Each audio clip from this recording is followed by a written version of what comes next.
How about a little bit more animal spirit medicine? Today, the elk.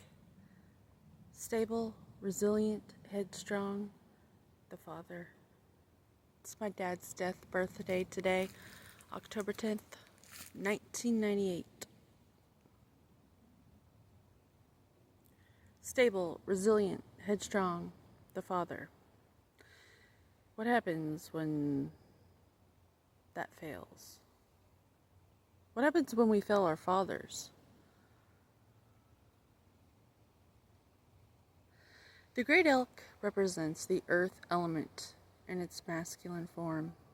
This means it provides underlying support and stability amidst life's many changes.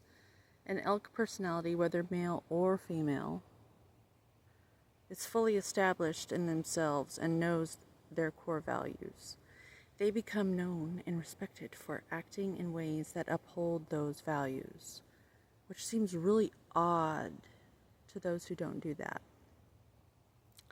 Sometimes the elk's ego can become inflated because those who think that that's odd project nasty things on top of the elk, and the elk naturally needs to puff out one's chest, so to speak. But for the most part, they make damn good fathers, mothers, lovers, and friends. The world needs more elk energy. Good leaders. When in balance, supportive, kind, and consistent, to bring your inner elk medicine on. Eat and drink more consciously so you can have a stable mood. It's very important during these times.